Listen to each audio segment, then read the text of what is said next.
મારા વાલા વિદ્યાર્થી મિત્રો, ધોરણ 11માંના ચેપ્ટર નંબર 2 ને આપણે ધીરે ધીરે સારી રીતે સમજતા જઈએ છીએ. તેની અંદર આપણે જુદી જુદી ભૌતિક રાશિઓની વાત ચાલી રહી છે. ત્યારે એમાંનો પહેલો મુદ્દો ચાલી રહ્યો છે મૂળભૂત ભૌતિક રાશિ, જેમાં લંબાઈ આવે, દળ આવે અને સમય આવે. આ ત્રણ મૂળભૂત ભૌતિક રાશિઓ વિશેની સંપૂર્ણ જાણકારી આપણે અત્યારે મેળવી રહ્યા છીએ. એમાં સૌપ્રથમ આપણે લંબાઈ નામની ભૌતિક રાશિની સંપૂર્ણ માહિતી મેળવી. એ કઈ માહિતી હતી તમને કહી દઉં. પહેલાં તો એનો એસઆઈ એકમમાં એકમ કયો હતો? એસઆઈ એકમ પદ્ધતિમાં તો કિલોગ્રામ. ત્યારબાદ તેનો વિસ્તાર અહીંયાથી આટલે સુધીનો, તેને માપવા માટે વપરાતા જુદા જુદા સાધનો, અને ત્યારબાદ જુદી જુદી લંબાઈના માપન માટેની ના એકમો નો એસઆઈ એકમ પદ્ધતિ સાથેનો સંબંધ, એટલે કે લંબાઈનો સેન્ટીમીટરનો મીટર સાથેનો સંબંધ. ત્યારબાદ માઇક્રોમીટરને મીટર સાથેનો સંબંધ. હવે એક છેલ્લે મુદ્દો ચલાયો હતો, યાદ કરો તમને. છેલ્લો એક મુદ્દો હતો, ધારો કે 1 સેન્ટીમીટર, આ સેન્ટીમીટર બરાબર 10⁻² મીટર. ત્યારબાદ 1 મિલીમીટર, આને મિલીમીટર કહેવાય, બરાબર 10⁻³ મીટર. 1 માઇક્રોમીટર, દેખો માઇક્રોમીટર આને આમ કહેવાય. આવું કરો ને એટલે માઇક્રોમીટર કહેવાય, અને માઇક્રોમીટર કહેવાય, બરાબર 10⁻6 મીટર. 1 નેનોમીટર બરાબર 10⁻9 મીટર. 1 એંગસ્ટ્રોમ, આ બધું તમને સમજાયેલું છે, 10⁻10 મીટર. એ રીતે 1 પિકોમીટર બરાબર 10⁻12 મીટર. 1 ફેમ્ટોમીટર બરાબર, એ આવે છે મારી અહીંયા જરૂરિયાત છે, 1 ફેમ્ટોમીટર બરાબર 10⁻15 મીટર. અને 1 એટોમીટર બરાબર 10⁻18. અને આના વિશેના છેલ્લે મેં 4-5 MCQ મેં મૂક્યા હતા. આજે મિત્રો આના MCQ કેવી રીતે પરીક્ષામાં પૂછી શકે એની મારે વાત આજે કરવાની છે. તો કઈ રીતે પૂછાય એના માટેનો એક MCQ, એમાં 2-3 MCQ મૂક. પહેલો MCQ હવે પ્રેક્ટિસ કરાવેલી હતી, છતાં એક વખત ફરીથી કરી દઉં છું. 1 માઇક્રોમીટર બરાબર ખાલી જગ્યા એંગસ્ટ્રોમ. આની સાથેનો આનો સંબંધ મેળવવાનો, એવું પૂછ્યું છે. તો માઇક્રોમીટર આ રહ્યો અને એંગસ્ટ્રોમ આ રહ્યું. આ બે વાળા પદોને લેવો માટે ચાલો 1 માઇક્રોમીટર બરાબર 10⁻6 મીટર. અને 1 એંગસ્ટ્રોમ બરાબર, દેખી લો, આને એંગસ્ટ્રોમ કહેવાય. અને 1 એંગસ્ટ્રોમ બરાબર 10⁻10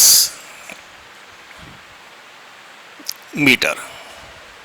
આને આના વડે ભાગી દો, કે મારે આ બેની જરૂર છે, આને આના વડે ભાગી દો. ભાગાકાર કરી તો ભાગાકાર કરી દો, ભાગાકાર કર્યો. આને આના વડે ભાગો, આને આના વડે ભાગી દો. આ મીટર ઉડી જાય. માટે 1 માઇક્રોમીટર ભાગાકારમાં 1 એંગસ્ટ્રોમ. આ ઘાત આ નીચેથી ઉપર જાય એટલે ઘાતનો સંજ્ઞા બદલાઈ જાય. 10⁻10 ની જગ્યાએ 10+ થઈ જાય. આ મીટર જતા રહે. ઘાતોનો સરવાળો થાય 10⁻6 + 10 ઘાતોનો સરવાળો થાય, બરાબર 1 માઇક્રોમીટર ભાગાકારમાં 1 એંગસ્ટ્રોમ. માટે 1 માઇક્રોમીટર બરાબર ઘાતોનો સરવાળો થાય 10માંથી 6 જાય એટલે 4 પ્લસ આવે ઇન્ટુ આ સામે ગયા એંગસ્ટ્રોંગ, 1 એંગસ્ટ્રોંગ, આની સાથેનો ગુણાકાર 1 હોય જ, મતલબ એ થયો કે 1 માઇક્રોમીટર બરાબર 10⁴. આ તમારો જવાબ આવી ગયો. આ બહુ સરળ છે. હવે મિત્રો દેખો બીજી કેવી રીતે ચેન્જ કરીને પૂછી શકે. ફિઝિક્સની અંદર બહુ સરળ નથી હોતું, એ લોકોને પૂછવાની સ્ટાઇલ થોડીક અલગ હોય છે. હવે કઈ રીતે બીજી રીતે પૂછે જરાક જોજો, ધ્યાનથી જોજો. બીજી રીત આ રીતે પૂછે, 1 નેનોમીટર બરાબર ખાલી જગ્યા માઇક્રોમીટર. આ માઇક્રોમીટર, આને માઇક્રોમીટર કહેવાય, માઇક્રોમીટર. પણ આવું નથી પૂછ્યું, તો આ રીતે પૂછ્યું છે. અહીંયા 0.10⁻³ 10⁻³ નેનોમીટર બરાબર ખાલી જગ્યા માઇક્રોમીટર, આવું પૂછ્યું છે. 10⁻³ નેનોમીટર બરાબર ખાલી જગ્યા માઇક્રોમીટર, આવું પૂછ્યું છે. અહીંયા આવું પદ હતું નહીં, અહીંયા 1 જ હતો, અહીંયા 10⁻³ છે, ટૂંકમાં 1000 છે. તો પછી અહીંયા શું થાય દેખો જરાક, અહીંયા પદ આ આવી ગયું, તો પહેલા આ પદને લખવાનું નહીં, પહેલા એ પદને લખવાનું જ નહીં. શું કરવાનું જરાક જોઈ લો. પહેલા નેનોમીટર વાળું લઈ લેવાનું. ચાલો 1 નેનોમીટર, જે આપણે લખો છો તે જ, 1 નેનોમીટર બરાબર 10⁻⁹ મીટર, અને આ માઇક્રોમીટર બરાબર 1 માઇક્રોમીટર બરાબર 10⁻⁶ મીટર. પેલા જે હતું એ લખી દેવાનું, આની જેમ જ. ચલો ભાગાકાર કરો, આને આના વડે ભાગી દો. તો કોઈ ભાગાકાર કરીશું, આ ભાગાકાર કર્યો, આને આના વડે ભાગી દીધા. આ મીટર મીટર જતા રહે, માટે 1 નેનોમીટર ભાગાકારમાં 1 માઇક્રોમીટર. આ 10⁻⁹ અને આ ઉપર જશે એટલે 10⁶ પ્લસ થઈ જશે. દેખો આ મીટર મીટર જતા રહે, માટે 1 નેનોમીટર બરાબર 9માંથી 6 જાય એટલે ઘાતનો સરવાળો થાય, 9માંથી 6 જાય એટલે -3, અને આ સામે જાય, આ સામે લઈ જાઓ માઇક્રોમીટર, આ સામે ગયા, 9માંથી 6 જાય એટલે 3, અને માઇક્રોમીટર સામે ગયા. મારે જવાબ આ નથી જોતો, મારે તો આવો જવાબ જોઈએ. હવે બંને બાજુ આ જે સંખ્યા આપી એને ગુણી બંને બાજુ 10⁻³ વડે આ ગુણતા, માટે 10⁻³ નેનોમીટર બરાબર 10⁻³ ગુણાકારમાં 10⁻³ માઇક્રોમીટર.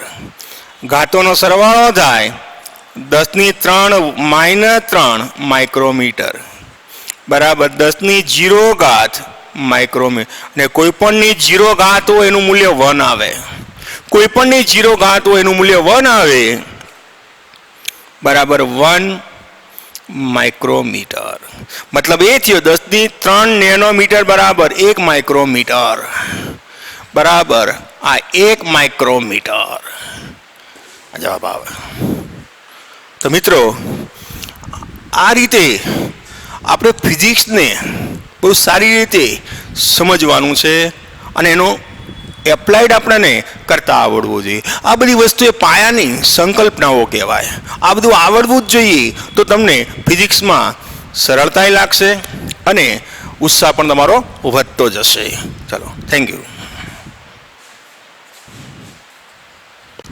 મિત્રો, હવે જેમ લંબાઈની વાત પૂરી કરી, લંબાઈ વિશેની પૂરેપૂરી આપણે જાણકારી મેળવી દીધી. હવે મૂળભૂત ભૌતિક રાશિ તરીકે દળ લેવાનું છે. તો દળ માટે આપણે હવે કામ કરવાનું, પેલા દળનું. તો બીજી ભૌતિક રાશિ શરૂ થઈ, દળનું માપન. આ બીજી ભૌતિક રાશિ શરૂ થઈ ગઈ, દળ. તો દળનું આ માપન,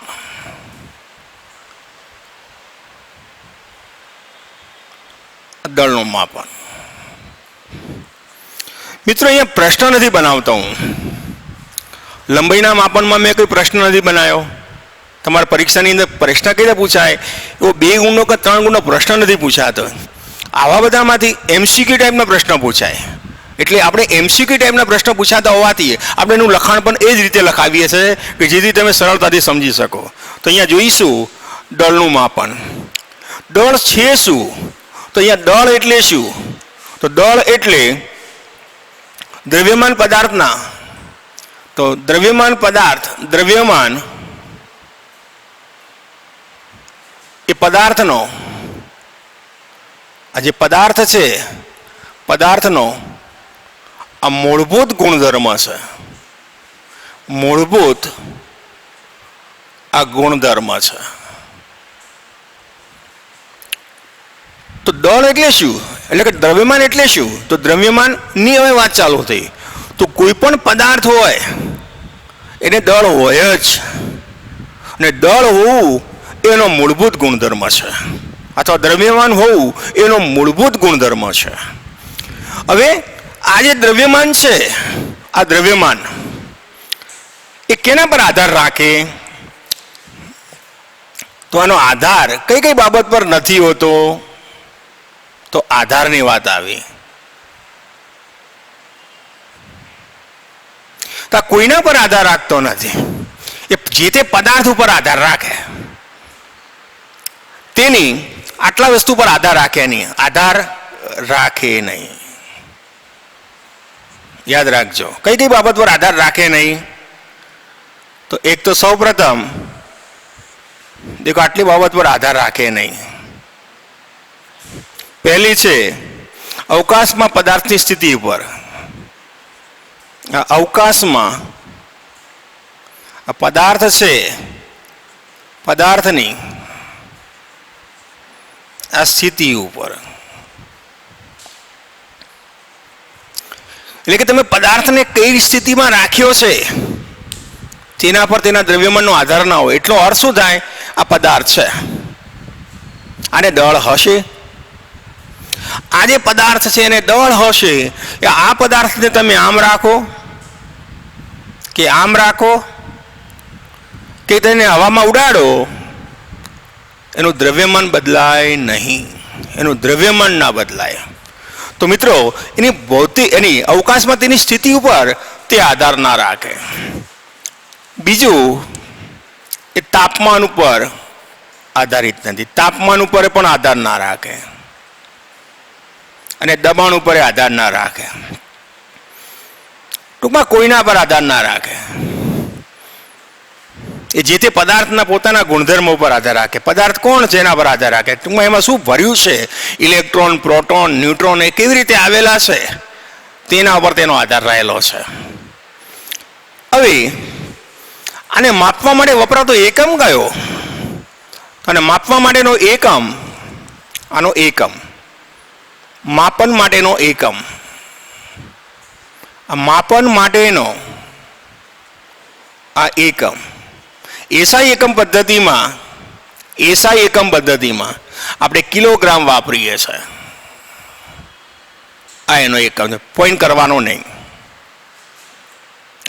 હવે આ કિલોગ્રામ નામનો જે એકમ છે તેને માપવા માટે વિશ્વ, બધા આખા સમગ્ર વિશ્વએ નક્કી કર્યું અને એની પ્રતિકૃતિ દરેક દેશને આપી દીધી. કિલોગ્રામ માપવા માટેની પ્રતિકૃતિ દરેક દેશની અંદર છે જ. તો આપણા દેશમાં કઈ જગ્યાએ આવેલી છે? તો આપણા દેશની અંદર દિલ્હીમાં આવેલી નેશનલ ફિઝિક્સ લેબોરેટરીની અંદર આ કિલોગ્રામ માપવા માટેની પ્રતિકૃતિ રાખવામાં આવેલી છે. તો કિલોગ્રામ તો આપણા દેશની અંદર,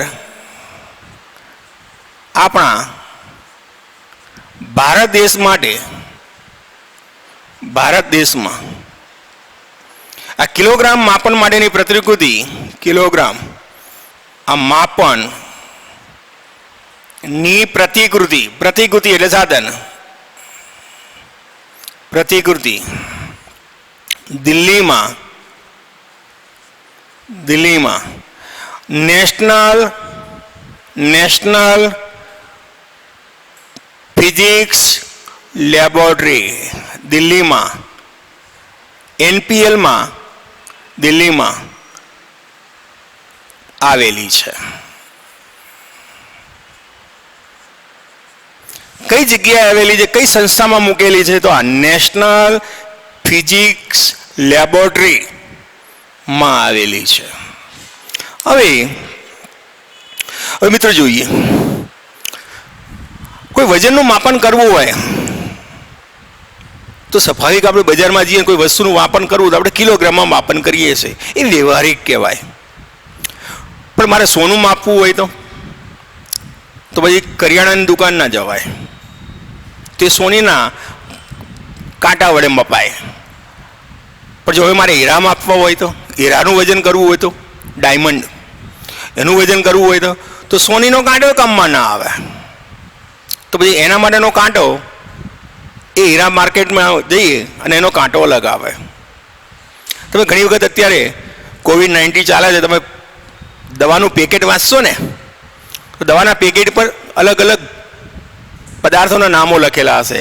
પોટેશિયમ સલ્ફેટ, પછી આ કાર્બન, તેમાં લખ્યું છે દરેક વસ્તુ અંદર કઈ કઈ દવા ટીકડીમાં આવેલી છે એની પાછળ લખેલું હશે મિલીગ્રામ, 2.1 મિલીગ્રામ. હવે આવા સૂક્ષ્મ માપનો માટે બજારમાંનો વજન કાંટો કામમાં આવે નહીં. એમ અણુ અને પરમાણુનું વજન માપવું હોય તો કિલોગ્રામ નામનો એકમ વ્યવહારિક નથી. અતિ સૂક્ષ્મ કણોનું માપન કરવું હોય તો કિલોગ્રામ નામનો એકમ વ્યવહારિક નથી. તો મિત્રો અહીંયા જોઈશું અણુ અથવા આ પરમાણુ જેવા આ સૂક્ષ્મ કણોના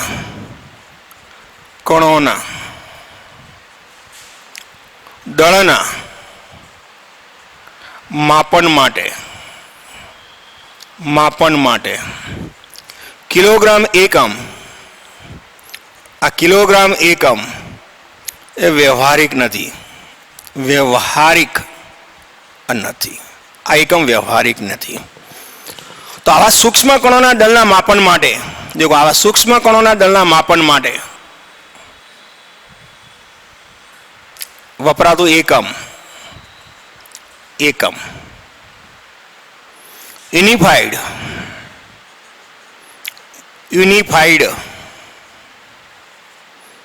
એટોમિક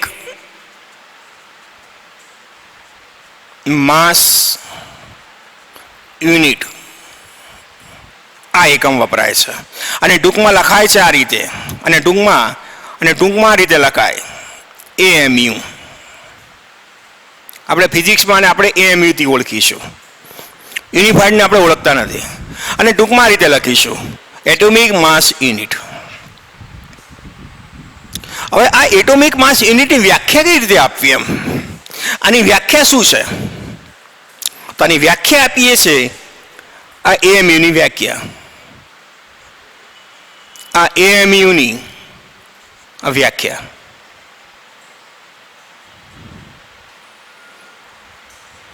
બાર સાયન્સમાં પણ આની વ્યાખ્યા પાછી આવવાની છે. આ જ વ્યાખ્યા તમે ધોરણ 12માં ફરીથી પાછા ભણવાના છો. તો અનઉત્તેજિત અથવા તો ઇલેક્ટ્રોનથી ભરેલો કાર્બન નું જે સમસ્થાનિક હોય તેનું જે દળ હોય તેનો 12મો ભાગ હોય તેને 1 MU કહેવામાં આવે છે. વ્યાખ્યા રીતે છે અનઉત્તેજિત અથવા તો ઇલેક્ટ્રોનથી ભરેલા આ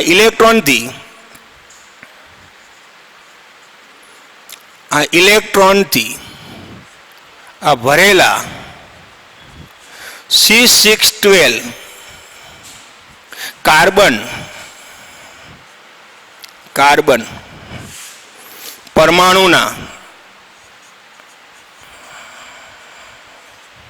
આ સમસ્થાનિકના કાર્બન પરમાણુના સમસ્થાનિક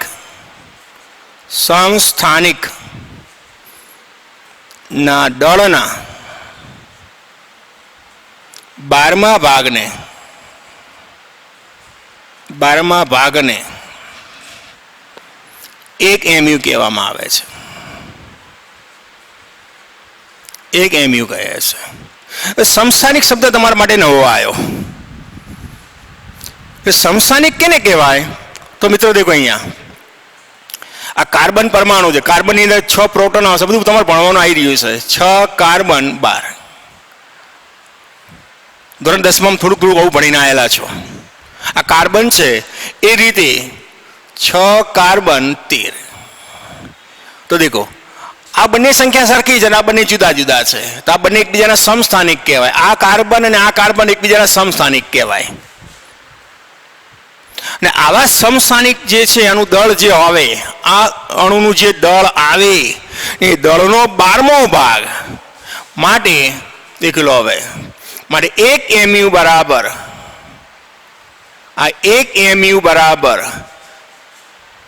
આ C6 આ 12 નું દળ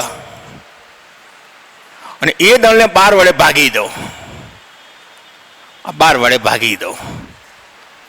આનું જે દળ હોય ને 12 વડે ભાગી દો તો તમને જે દળ મળે એ તમારું 1 mu અને એ દળ મળશે તમને 1.66 ગુણાકારમાં 10⁻27 કિલોગ્રામ મળશે. આટલું મળે છે. એનો મતલબ એ થયો કે 1 mu બરાબર આટલા કિલોગ્રામ. આનો અર્થ આવો થયો. મતલબ એ થયો કે ભાઈ 1 mu બરાબર આટલા કિલોગ્રામ. આનો અર્થ આવો થયો. હવે મિત્રો આજે દળનું માપન કરતા સાધનો, આજે દળ છે આ દળનું આ માપન કરતા સાધન કયા કયા છે પ્રશ્ન આપણો થાય. તો અલગ અલગ પદાર્થનું દળ માપવા માટેની પ્રતિકૃતિ અલગ અલગ. જેમ હીરો માપવો હોય, ડાયમંડ માપવો હોય તો એનું તુલા અલગ હોય. સોનું માપવું હોય તો એની તુલા અલગ હોય. બજારમાં ગોળ કે ખાંડ લેવા ગયા હો તો એના માપન કરવા માટેની એની તુલા અલગ હોય. એનાથી વધારે માપન કરવું હોય ટનની અંદર તો એના માટેની તુલા અલગ હોય. તો અલગ અલગ હોય છે.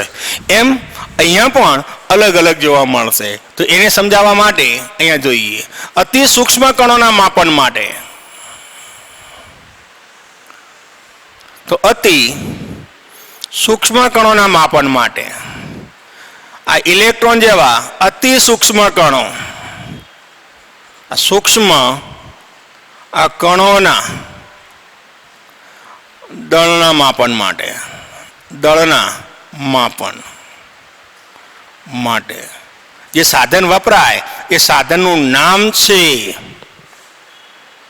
માસ સ્પેક્ટ્રોગ્રાફ. માસ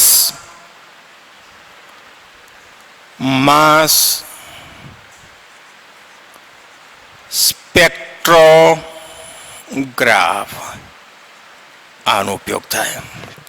અતિ સૂક્ષ્મ સામાન્ય વસ્તુના દ્રવ્યનું માપન કરવા માટે. સામાન્ય આ વસ્તુ છે, વસ્તુના આ દ્રવ્યમાન નું માપન. એટલે કે સામાન્ય વસ્તુ એટલે શું? ગોળ, ખાંડ એ બધી સામાન્ય વસ્તુ આપણે કહીએ છીએ જેનો આપણે વારંવાર ઉપયોગ કરતા રહીએ છીએ. તેના માપન માટે સાદી તુલા, આ સાદી આ તુલા નો ઉપયોગ કરીએ છીએ.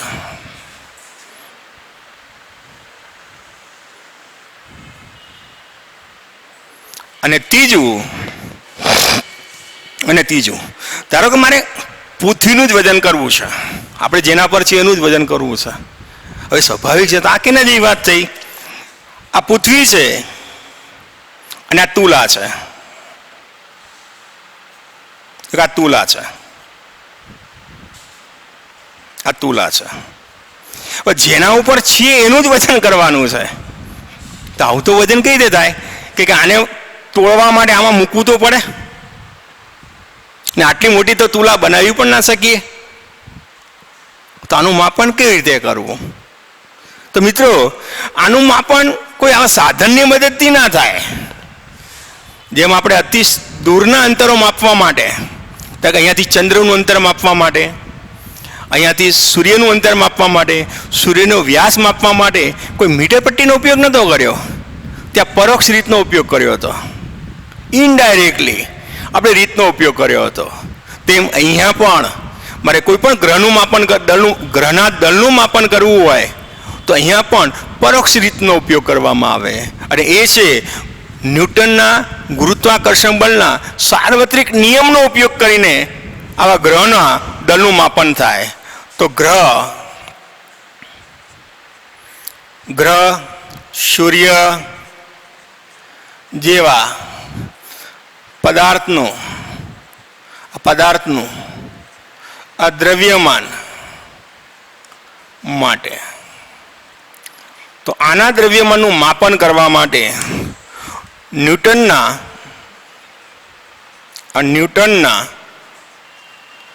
ગુરુત્વાકર્ષણ બળનો નિયમ F બરાબર આવું સૂત્ર આવશે તમારે ભણવાનું, Gm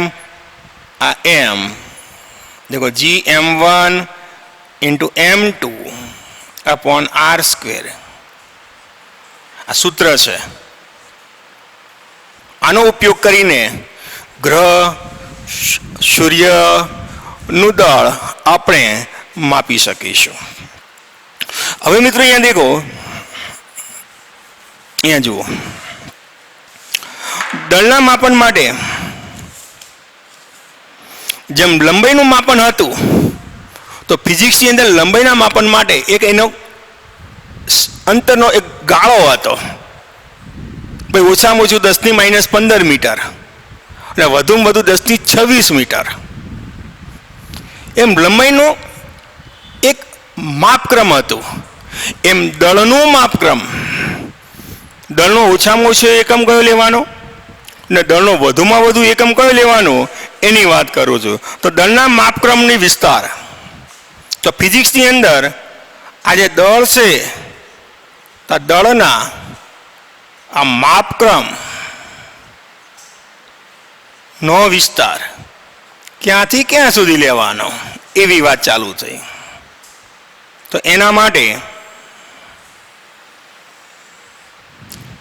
માપક્રમનો વિસ્તાર, તો એના માટે ઇલેક્ટ્રોન જેવા સૂક્ષ્મ કણો માટે, ઇલેક્ટ્રોન જેવા સૂક્ષ્મ કણો એનું દળ 10⁻30 કિલોગ્રામ આટલું લેવામાં આવે છે. 10⁻30 કિલોગ્રામ. સામાન્ય માનવીનું દળ, માનવ આપણું એનું દળ આપણે 10⁻2 કિલોગ્રામ, આનો વિસ્તાર છે. આપણે જે છે સામાન્ય મનુષ્યનું દળ મોટા ભાગે કોઈ 60નું કોઈ હોય, કોઈ 70નું, આપણે અહીંયા 100 કિલો લીધું છે. 100 કિલો એટલે 10⁻2. પૃથ્વીનું દળ, પૃથ્વીનું દળ 10⁻25 કિલોગ્રામ, અને અવલોકિત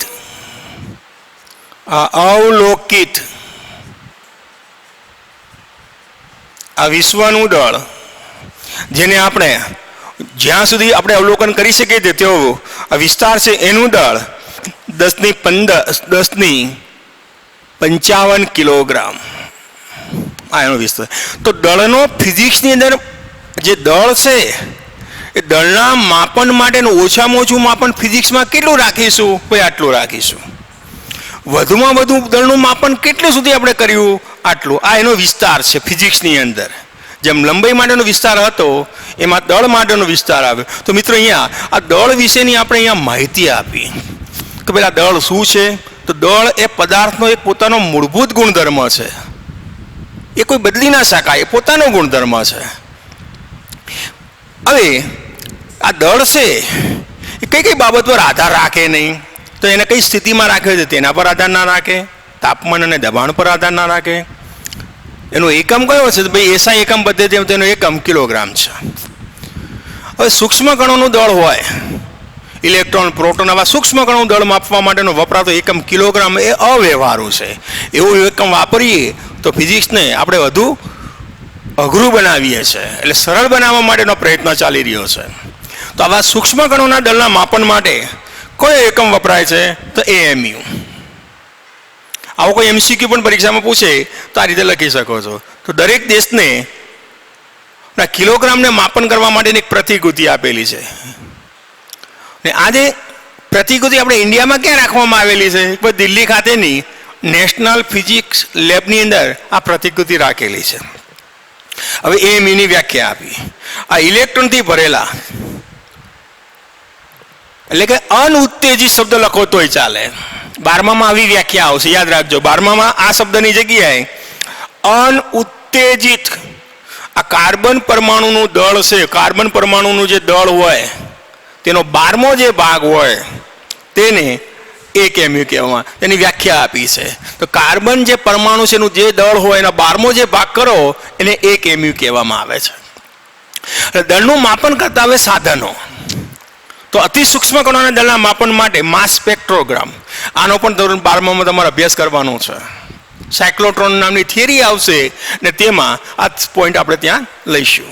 ત્યાં પણ કોઈ પણ સૂક્ષ્મ કણ હોય, ઇલેક્ટ્રોન દળ માપવું હોય ત્યાં કરીશું. આ બધી ચર્ચા અત્યારે કરવી નથી, એટલે મેં સમજ્યું. સામાન્ય દળનું માપન કરવા માટે સાદી તુલા, ત્યારબાદ ગ્રહ સૂર્ય જેવા પદાર્થનું દળ માપવા માટે કોઈ તુલાનો ઉપયોગ ના થાય, ત્યાં પરોક્ષ રીતનો ઉપયોગ થાય. ત્યાં ન્યૂટનનો ગુરુત્વાકર્ષણ બળનો સાર્વત્રિક નિયમનો ઉપયોગ કર્યા. હવે દળનો માપક્રમ ક્યાંનો? દળના માપક્રમનો વિસ્તાર. તો ઓછામાં ઓછું દળનું માપન કેટલું? 10⁻30. વધુમાં વધુ દળનું માપન આપણે કેટલે સુધીનો ફિઝિક્સમાં લઈએ છીએ વિસ્તાર? તો 10⁵ કિલોગ્રામ. આ દળ કેનું હશે? કે અવલોકિત વિશ્વનું દળ. મિત્રો, અહીંયા આ દળ વિશેની આપણે માહિતી પૂરી કરી. હવે આના પછીનો જે મુદ્દો છે એ હવે સમયની વાત આવી. જેમ લંબાઈનો સંપૂર્ણ વિગત મેળવી, આજે આપણે ત્યાં દળની વાત કરી ને હવે સમયની વાત કરીએ છીએ. મિત્રો, હવે સમયનું માપનની વાત આવી તો ત્રીજી આપણે મૂળભૂત ભૌતિક રાશિ ચાલુ થઈ. વર્ષો પહેલાં સમયનું માપન કરવા માટે સૂર્યની કળાનો ઉપયોગ કરવામાં આવતો. હાલની તારીખે પણ આપણે કરીએ છીએ. પૂનમ થઈ, અમાવસ થઈ, એકમ, બીજ, ત્રીજ, આ બધું બોલીએ જ છે. એ સમયનું માપન જ હતું. ત્યારબાદ આપણા પડછાયાની મદદથી સમયનું માપન કરતા. જેમ જેમ વિજ્ઞાનનો વિકાસ થતો ગયો તેમ તેમ સમયના માપન કરવા માટેના સાધનો પણ વિકાસ પામતા ગયા. હાલની તારીખે તો તમે સેકન્ડના 1000મો ભાગનું, સેકન્ડના 10મા ભાગનું, 15મા ભાગનું, 1000મા ભાગનું માપન કરવું હોય તો એવા સાધનો આપણે અત્યારે ઉપલબ્ધ છે. તો અહીંયા સમયનું માપન કરવા માટે સ્વાભાવિક છે ઘડિયાળની જરૂર પડે. પણ અતિ સૂક્ષ્મ માપન કરવું હોય, સેકન્ડ કરતાં ઓછું સમયનું માપન કરવું હોય તો ઘડિયાળ કામમાં ના આવે. દરેક સાધનની એક મર્યાદા છે. તો આ જે ઘડિયાળ છે એ ઓછામાં ઓછું સેકન્ડ સુધીનું માપન કરી શકે, એની વિભેદન સીમા કહેવાય. એનાથી ઓછું માપન ના કરી શકે. તો આ વિભેદન સીમાનો અર્થ આ થાય કે ઓછામાં ઓછું જે માપન કરે એની વિભેદન સીમા કહેવાય. તો પછી એના પછીનું સાધન આવ્યું તો સમયના પરમાણ્વીય સ્ટાન્ડર્ડ કે જે સીઝિયમ પરમાણુમાં થતા આવર્ત દોલનો પર આધારિત છે, જેને આપણે સીઝિયમ ઘડિયાળ અથવા ઓટોમેટિક ક્લોક કહીશું. તો શબ્દ અહીંયા જોઈએ. શું કહે છે? સીઝિયમ પરમાણુમાં થતા આવર્ત દોલનો. આ શબ્દ અહીંયા ધ્યાન રાખજો. આવર્ત દોલનોનો મતલબ શું થાય? તો એક સાદું લોલક હોય, આ સાદું લોલક હોય, અને આ જે સાદું લોલક છે એના છેડે આ ગોળો લટકાવી દઈએ, આ ધાતુનો ગોળો લટકાવી દઈએ, ને પછી આને અહીંયાથી ખેંચી એને છોડી દો. તો અહીંયાથી ખેંચી દેખો આમ છોડી દો તો આ અહીંયાથી આમ ગયો ને પછી ત્યાંથી અહીંયા આવે, ને આ થવા માટે જે સમય લીધો એને આવર્તકાળ કહેવાય, ને આ જે કર્યું એને દોલન કહેવાય. આ દોલન શબ્દનો અર્થ આવો થાય. દોલન એટલે શું? અહીંયાથી આમ ગયો ને ત્યાંથી આમ આવ્યો. આ ગોળો, આ ગોળાની જગ્યાએ પરમાણુ લઈ લો, સીઝિયમનો પરમાણુ, અને સીઝિયમનો પરમાણુ પોતાના મૂળ સ્થાનની પાસે એ આમ જઈ પાછો આમ આવે, અને એ રીતે આ ઘડિયાળનો બનાવેલી છે, માટે એને સીઝિયમ ઘડિયાળ કીધી. આ જે સીઝિયમ ઘડિયાળ છે એની વ્યાખ્યા અલગ રીતે પુસ્તકમાં આપેલી છે, જે ભવિષ્યમાં આપણે સારી રીતે સમજીશું. આ જે સીઝિયમ ઘડિયાળ છે તેનું માપનની ચોકસાઈ ખૂબ જ સરસ છે, ખૂબ જ સારી છે. તેની માપનમાં ભૂલ અથવા માપનમાં અનિશ્ચિતતા કેટલા ક્રમની છે? તો આટલા ક્રમની છે. 1 × 10⁻13 ક્રમની છે. એનો મતલબ એ થયો 10⁻13 સુધીનું માપન કરો ને તો એમાં આનું જે માપન છે સમયની અનિશ્ચિતતા 10⁻13 ભાગથી પણ ઓછી છે. એકદમ ઓછી ભૂલ કરે છે એવું કહેવા માંગે છે. એકદમ સૂક્ષ્મ ભૂલ કરે છે, માપવામાં એક્યુરેસીની જબરજસ્ત છે. તો પછી એનો અર્થ શું થયો કે સમયના માપનની અનિશ્ચિતતા 10⁻13 ભાગની છે. આવી ઘડિયાળ વડે જો સમયનું માપન કરવામાં આવે તો 1 વર્ષમાં આ ઘડિયાળ 3 માઇક્રોસેકન્ડ, આપણી જે સેકન્ડ છે એનો 10⁻6 ગણો, 10 લાખમાં ભાગનો સમય, એટલે 3 માઇક્રોસેકન્ડ થી આગળ અથવા પાછળ થતી નથી. તો 1 વર્ષના સમયમાં 365 દિવસની અંદર આ પ્રકારની ઘડિયાળ 3 માઇક્રોસેકન્ડ જેટલી આગળ પણ તમારે ના બતાવે અને પાછળ પણ ના બતાવે, એટલું પરફેક્ટ માપન આ કરી આપે છે. જેમ લંબાઈના માપનનો વિસ્તાર હતો, દળના માપનનો વિસ્તાર હતો, એમ સમયના માપનનો વિસ્તાર દેખો 10⁻24 થી 10⁻17 છે. તો અસ્થાયી કણો, અતિ સૂક્ષ્મ એવા અસ્થાયી કણો છે એ જલ્દી જીવીને જલ્દી નાશ પામી જાય. એવા અસ્થાયી કણોનો જીવનકાળ એ આટલા ક્રમનું છે 10⁻24. જેમ મનુષ્યનું જીવનકાળ સરેરાશ 70 વર્ષનું છે કે 60 થી 70 વર્ષનું હોય, તેમ અમુક અતિ સૂક્ષ્મ જીવો છે અથવા સૂક્ષ્મ કણો છે એનું જીવનકાળ 10⁻24 સેકન્ડ છે. જીવી અને તરત નાશ પણ પામી જાય એવા આવશે ભવિષ્યમાં તમારે ભણવાનું આ બધું. અને આપણું જે વિશ્વ છે એનું આયુષ્ય 10⁻17 સેકન્ડ છે. આ રીતે સમયનો માપક્રમનો વિસ્તાર તમને અહીંયા આપેલો છે, આ સમયના માપક્રમનો વિસ્તાર. તો મિત્રો અહીંયા કુલ 3 મૂળભૂત ભૌતિક રાશિઓ હતી: લંબાઈ, દળ અને સમય. આ ત્રણેય ભૌતિક રાશિના માપવા માટેના એકમોની પણ ચર્ચા કરી. તો આના માપવા માટેનો એકમ આપણે સેકન્ડ જાણો જ છો, લંબાઈના માપન માટેનો મીટર જાણો છો, અને દળ માટેનો કિલોગ્રામ. આ એસઆઈ એકમ પદ્ધતિના એકમોનો પરિચય આપણે મેળવ્યો, અને આને સંપૂર્ણ એના વિશેની આપણે ત્રણે મૂળભૂત ભૌતિક રાશિઓ વિશેની સંપૂર્ણ જાણકારી મેળવીને તમને આપી.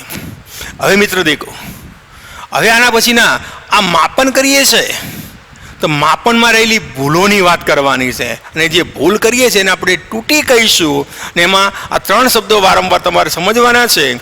એક તો તૂટીનો અર્થ સમજવાનો છે, બીજો છે સચોટતા, અને ત્રીજો અર્થ છે ચોકસાઈ. તો તૂટી, એરર, એક્યુરેસી અને સચોટતા અને પ્રેસિશન, આ 3 શબ્દોથી આપણે હવે નેક્સ્ટ ટાઈમે એને પરિચિત 3 શબ્દોને તમને કરાવીશું. તો મિત્રો અહીંયા જોઈશું આ જે પ્રશ્નો ચાલે છે, આ બધા પ્રશ્નો એ 2 ગુણમાં પૂછાય નહીં. આવા પ્રશ્નો 1 એમ ગુણના પૂછાય. એટલે આના પ્રશ્નો હું બનાવતો નથી, આના પ્રશ્નો આ રીતે જ તમારે યાદ રાખવાના, એટલે જેથી તમારો કોઈ 1 માર્ક્સનો પ્રશ્ન પૂછ્યો હોય તો તમે ટીક કરી શકો. એના માટે આ બનાવ્યું છે. આમાં 2 ગુણના પ્રશ્નો ક્યારે પણ પૂછાતા નથી. તો આને આ રીતે તૈયારી કરીશું. પ્રશ્ન જે પરીક્ષામાં પૂછાતો હોય એને હું પ્રશ્નનો ક્રમ આપી અને હું લખીશ. Okay, thank you.